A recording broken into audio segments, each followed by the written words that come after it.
कि एक तरफ देश में राजनीति चल रही है बहुत सारी चीजों को लेकर, ऐसा नहीं है कि 370 भी अदालत पहुंचा, हालांकि वहां पर मामला खत्म हुआ। अब राम मंदिर में भी प्राण प्रतिष्ठा है और रामधुन हम यहाँ पर सुन रहे हैं।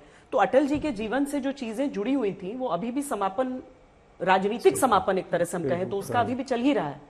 तो ये खतरा तो एक एक्टर को है ना, एक्टर तो हमेशा अपने आप को एक पॉलिटिकल दिखाने की कोशिश करता है। नहीं मैम, ये खतरा नहीं है, बिल्कुल खतरा नहीं है, महज संयोग है। 25 दिसंबर को फिल्म आनी थी जन्मदिन पे, चूंकि फिल्म में वीएफएक्स ज्यादा हो गया और 65 मिनट की जगह पे 104 मिनट, तो हमको काम करने के लिए टाइम चाहिए था। अच्छा, नहीं तो और ये डेट मतलब हमने पिछले 2-2.5 साल से काम चल रहा है ना। हाँ। तो कभी 22 जनवरी का डेट तो किसी को भी नहीं मानता।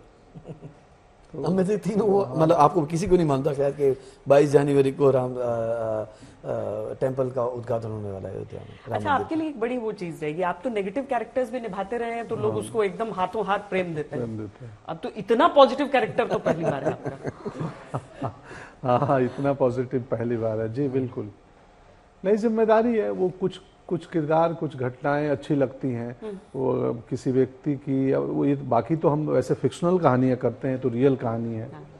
और मुझे भी लगा कि हाँ यार, इनके व्यक्तित्व पे कहानी बननी चाहिए और मुझे मौका मिल रहा है तो ये तो बड़ी आशीर्वाद है।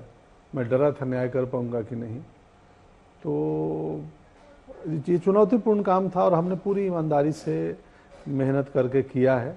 अब हम भी और जब लोग फिल्म देखेंगे तो ये जो बहुत सारे प्रश्न उठ रहे हैं कि राम मंदिर या राजनीतिक चेतना के लिए बनाई गई है या चुनाव के लिए बनाया गया है आने वाले दिनों में 4 महीना, मुझे लगता है कि मैं तो सोच रहा था और बोला भी एक आध जगह कि आप फिल्मों से भारतीय मतदाता अगर प्रभावित हो जाए तो आप भारतीय मतदाता का बहुत कम मूल्यांकन कर रहे हैं। तो कि इतना भी कम नहीं आंकना चाहिए हम अपने देश के मतदाता को।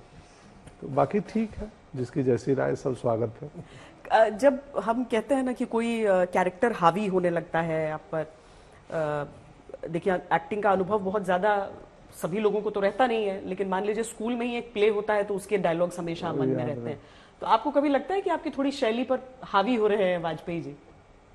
मेरे जीवन की शैली पे अभी तो होंगे ही, उसी फेज से गुजरा हूँ, चल रहा हूँ। व्यक्तित्व के तौर पे तो थोड़े हुए हैं, मैं शांत हो गया हूँ, मैं ज्यादा पोएटिक हो गया हूँ। कुछ लिखा नहीं? लिखा नहीं, सोचा बहुत कुछ। अच्छा। हाँ, तो वो जो सोचा वो तो लिखी गई है, वो सिर्फ मेरे लिए, दूसरों के लिए नहीं। कभी ना कभी तो दूसरों के लिए भी आएगी, आ ही जाएगी। तो है, उनके व्यक्तित्व का प्रभाव हुआ है। पर केवल ये नहीं कि वाजपेयी जी, वहां पर मैं प्रोमोज में भी आपके आडवाणी जी को देख रही हूँ, सुषमा स्वराज, अरुण जेटली, ये सबके कैरेक्टर्स को अगर हम देखें तो वहां पर भी आपने वो छवि देखी, उनके वो गुण देखे और वो दर्शाने का प्रयास है, या फिर हूबहू उस मंत्रिमंडल को उतारने का? हूबहू कोशिश नहीं जेन्युइनली की। हमने देखा कि उस पर्टिकुलर माहौल में, उस घटना में उनका योगदान क्या था। और जैसे पंकज जी का कास्टिंग हुआ, उनका भी वैसे ही कास्टिंग हुआ कि बेसिकली हमको मिमिक भी नहीं करना था, हूबहू कॉपी नहीं करना था। तो उनका जो स्वभाव था, उनके बोलने की शैली थी, ऑलमोस्ट बहुत क्लोज थी, इसलिए उनका कास्टिंग हुआ था। और इस फिल्म में जो सीन भी आते हैं उनके सबके, तो उस सीन में समझ में आएगा कि अटल जी के साथ जो लोग थे उनको, वो अटल जी को कैसे देखते थे, वो कैसे उनके साथ बात करते। क्योंकि हमने जो उनके बड़े बड़े भाषण देखे हैं, उस भाषण के पहले क्या हुआ था, उसके 5 मिनट पहले क्या हुआ था, उसके 10 मिनट पहले क्या हुआ था, तो वो देखने का मौका ये फिल्म देती है। और जिस तरह की घटनाओं का वर्णन है, ऐसा नहीं है कि बहुत पुरानी चीजें हो गई हैं, वो साथ में आपके जीवन में समकक्ष चलती हुई चीजें हैं। हम हाल फिलहाल में अगर याद करें तो एक संजय दत्त की जब बायोग्राफी में एक्टिंग की रणबीर कपूर ने, वो एक अपने लिए अलग तरह की कठिनाई लेकर आया।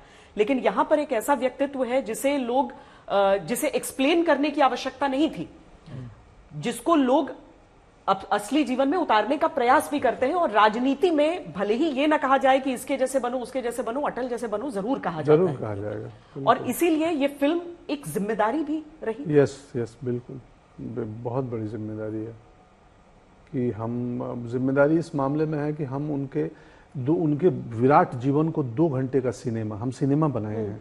उस सिनेमा की एक लाचारगी है कि एक कहानी चाहिए जो लगे एक कहानी है। जीवन का उनका बहुत लंबा कार्यकाल है और व्यक्तित्व तो बहुत विराट है। उस विराट जीवन को 2 घंटे के सिनेमा में कैसे समेटोगे? ये आरोप जो लोग लगाएंगे फिल्म रिलीज होने के बाद, वो हम खुद लगा देते हैं अपने ऊपर कि हम उनके जीवन के हर क्षण को 2 घंटे में समेटना असंभव काम था।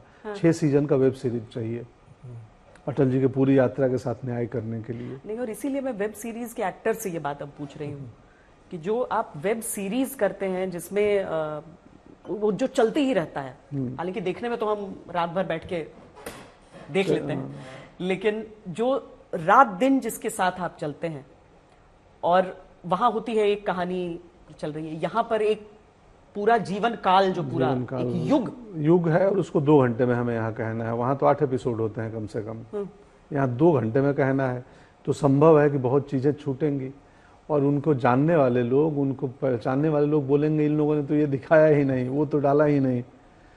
तो ये एक हम पे आरोप लगेगा फिल्म आने के बाद, और ये आरोप हम पहले से ही स्वीकार बैठे हैं क्योंकि मुश्किल है।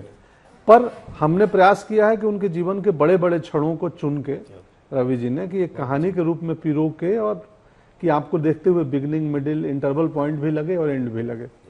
लाइफ में इंटरवल नहीं होता, सिनेमा में होता है। कुछ ऐसा छूटा है जो डालना था? नहीं, काफी अभी फिल्म का प्रोमो आने के बाद काफी लोग बोला ये हुआ था, ये हुआ था, बहुत छोटे छोटे किस्से जो कहाँ पे नहीं है वो अभी सुनाई दे रहे हैं। रजत जी से मिले तो बहुत किस्से पता चले। मैं खुद ही उनको बोला कि सर आप पहले मिल लिए होते तो ये इतने वो कि वो हमने कहीं नहीं पढ़ा था। अटल जी को सामने से देखा था आपने कभी? 500 मीटर दूर से एक रैली में देखा था, पटना के गांधी मैदान में। अच्छा। अटल जी को, और शत्रुघ्न सिन्हा जी उनके पीछे खड़े थे, भाषण दे रहे थे अटल जी। मैं उन्हें सुनने गया था और सुन के मैं आ गया, तो करीब से नहीं देख पाया कभी भी। नहीं, पर 500 मीटर भी ठीक है। हाँ ठीक है, ठीक है। गांधी मैदान में 500 मीटर ठीक है, उतने पे तो बल्लियां लगा दी जाती। हाँ, बल्लियां लगा दी जाती थी। तो